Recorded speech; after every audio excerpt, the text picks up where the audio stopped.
Assalamualaikum warahmatullahi wabarakatuh. Good morning, students. Today we are going to start a new chapter, that is the nervous system. Students, there are so many activities or life processes going on inside our body.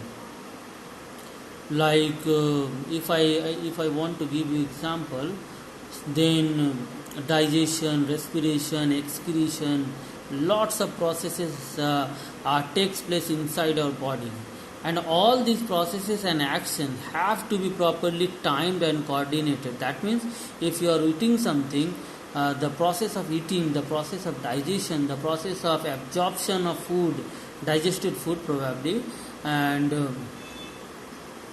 excretion, all these means what have to be properly timed and coordinated. That means they have to be takes place at proper time, and there should be the coordination between the organs to perform this function. So such coordination in our body controlled by two agencies. First of all, nervous system, and the second one is hormonal system.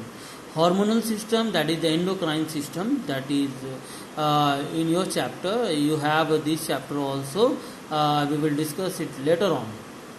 But today we will focus on the nervous system. So nervous system is a system which control and coordinate various actions in our body.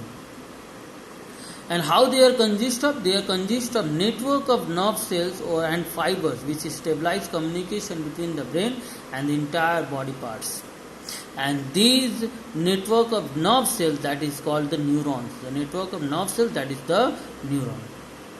If you see, nervous system is consist of three parts, or three means what main structure. First of all is brain, spinal cord, sense receptors or the nerves.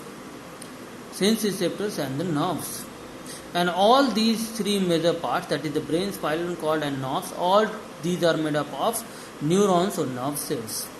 So today we will study about the structure and function of the nerve cells or the neurons.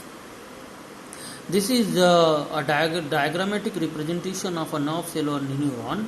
As you can see here, this figure can mainly consists of three main parts, or you can divide it into three major parts. First of all, this cylindrical or more or less spherical structure, that is called the cyton or the cell body.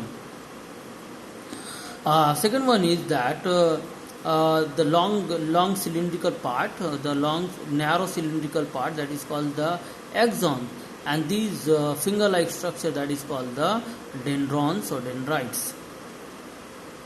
So first of all, let's start with the cyton. Cyton, students, is more or less spherical or round in shape structure which contains a nucleus and many granular structure, that is called the nisyl granules.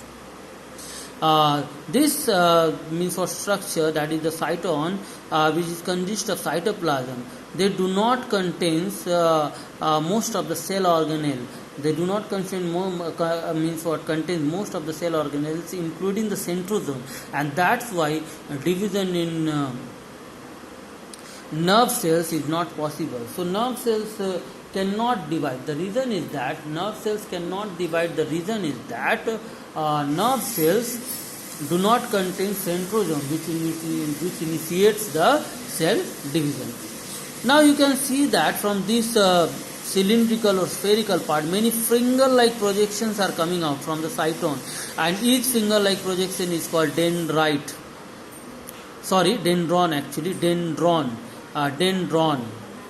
Each finger-like structure that project out from the cyton is called dendron, and from the dendron many thread-like structures are coming out, that is called the dendrites. One of the dendron is very long. And this dendron is called axon, and the position from where the axon is arises from the cyton is called axon hillock. Student, axon may be surrounded by a sheath, that is called the myelinated sheath, and they may not be surrounded by a sheath, that is called the non-myelinated neuron. So a neuron or the nerve cell that is surrounded by a means what, myelin sheath is called myelinated neuron, and the neuron that is not surrounded by a myelinated sheath is called non-myelinated neuron.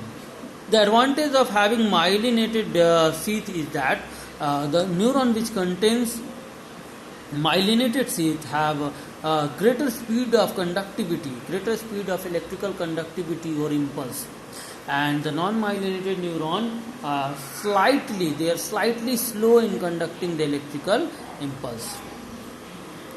Now you can see that the myelinated sheath, the neuron which contains the myelinated sheath, is not means what, continuous.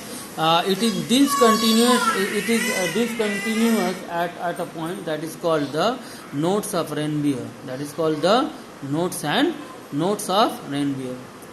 Each neuron is attached to the another neuron with the help of a structure that is called the axon ending, that is also called the synapse.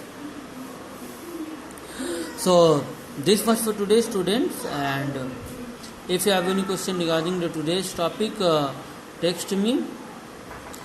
And next day we will study about the nerves, its types and their function. Assalamu alaikum.